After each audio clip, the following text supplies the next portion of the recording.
அஸ்ஸலாமுஅலைக்கும். Hello ஏன் guys. வரல அப்புறம் ஏன் பேசுற? வீடியோ போட்டு ரொம்ப நாள் ஆச்சு. யாரெல்லாம் என்ன தேடுனீங்க? என் மேல அவ்வளவு பாசமானே? நோனி பாசம். Yes.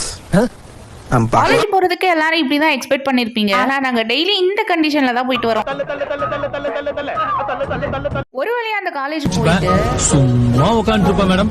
அதுக்கப்புறம் என் விஐபி பாய்ஸ்லாம் வருவாங்க. அவங்களோட அப்படியே சரி, ஜாலியா இன்னைக்கு நம்ம 3 பேருக்கு மெஹந்தி போட போறோம். ஃபர்ஸ்ட் கிளைண்ட் எங்கன்னா பரமக்குடியில தான். இவங்களுக்கு சிம்பிளான டிசைன் போட்டா போதும்னு சொல்லிட்டாங்க. எங்களுக்கு பேங்கிள்ஸ் எல்லாம் போட்டுட்டனால அவங்க கேட்ட மாதிரியே ஃப்ரண்ட்டும் பேக்கும் போட்டு கொடுத்துட்டு நம்மளோட நெக்ஸ்ட் கிளைண்ட் ராம்நாட்ல தான் இருக்காங்க. ராம்நாடு கிளம்பியாச்சு. ஆனா இந்த டிராவல் டைம் மட்டுமே நமக்கு 2 hours கிட்ட ஆயிடுச்சு. ஏன்னா பஸ்ஸே இல்ல. இந்த கிளைண்டே நம்மள பிக்கப் பண்ணிக்கிற வந்துட்டாங்க. அவங்க வரதுக்குமே கொஞ்சம் டைம் ஆயிடுச்சு. அதுக்கப்புறம் போயிட்டு மெஹந்தி போட ஸ்டார்ட் பண்ணியாச்சு. டிசைன் சென்ட் பண்ணி இதே மாதிரி எனக்கு போட்டுருங்கன்னு சொன்னாங்க. அவங்க காமிச்ச டிசைனே உங்களுக்கு ஃப்ரண்ட்டும் பேக்கும் போட்டு முடிச்சுட்டு அங்க இருந்து ராம்நாட்ல கிளம்பி அங்க இருந்துமே பஸ் நமக்கு ஒழுங்கா கிடைக்கல. நம்ம போட்ட பிளானை விட தப்பா போயிருச்சு டைம்லாம். ஸோ நம்ம வீட்டுக்கு வரதுக்கே 9 o'clock மேல ஆயிடுச்சு. லோக்கல்ல தான் நெக்ஸ்ட் பிரைடு. அங்க என்ன நடந்துச்சுங்கிறத அடுத்த வீடியோல பார்ப்போம். கிளைண்ட் வேற கால் பண்ணிட்டே இருந்தாங்க.